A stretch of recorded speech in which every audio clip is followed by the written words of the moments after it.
Welcome back to MCC Connects. I'm Mary Jo Griffin. I'm joined in the studio now by Paula Gulbicki. Paula is a professor in the business department at Middlesex Community College, and you teach both business and fashion merchandising. Welcome, Paula. Thank you. Thank you for joining us today. Before we get into the exhibit that you put on at Middlesex Community College and why you're here today, just give us a little bit of a background of yourself and how you came to Middlesex Community College. Well, I'm originally from Massachusetts and went to college at Pratt Institute in Brooklyn, New York. Studied fashion and textiles. Then came back to Massachusetts and started teaching on the college level. You put on a fabulous textile exhibit that I had the opportunity to go view. It was absolutely wonderful, and it was a collection of the textiles that you have gathered throughout your career and throughout the world. So take us through your gallery.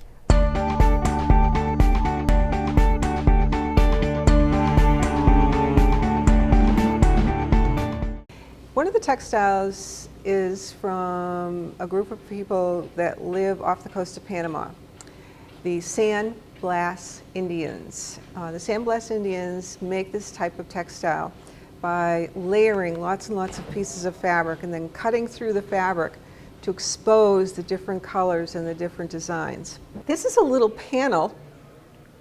Sometimes I even collect things that are fragments, okay? I don't care as long as it's interesting. This is a fragment from a robe. In China, the embroidery that's done on a very important person's robe has design elements that all mean something. The waves have symbolism, okay? The bird has symbolism. Every part of it is meant to say something about the wearer of the robe. Tie-dye. Tie-dye is a fun technique, and Americans like this. It brings back to a period of time in the 70s when it was very popular to do this to your t-shirt. Tie-dye is recurring, has recurred, and probably will recur during different, looking different in different periods of time. These are some examples that show you if you bind off in different ways what you'll get. You'll get a starburst, or you'll get some, more rectangular designs. So these are just in the exhibit to show you that if you bind up or fold up the fabric in certain ways, you'll get different techniques. Now, tie-dye is done in other cultures as well.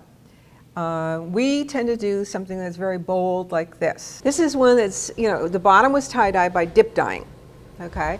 And it's in being prepared to go into another dye bath.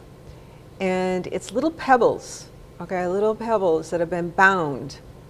Once it's in the dye, where the string is, the thread is, it won't take the dye, and you'll get tiny little circles. You'll get tiny little circles that look like this, okay? These were, tiny little specks of something that was bound up, and this is the design element that is left.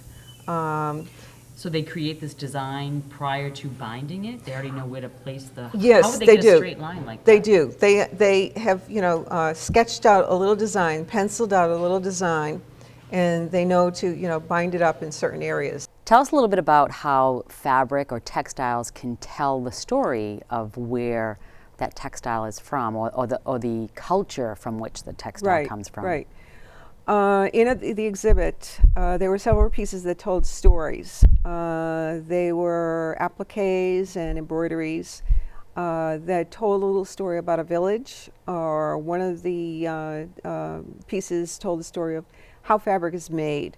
It depicted, in embroidery, planting seeds, harvesting crop, making yarn, weaving fabric.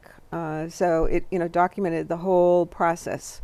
And we can tell a lot about different cultures by looking at textiles. What's available to them. In very warm climates, they don't have as much fiber. They make bark cloth.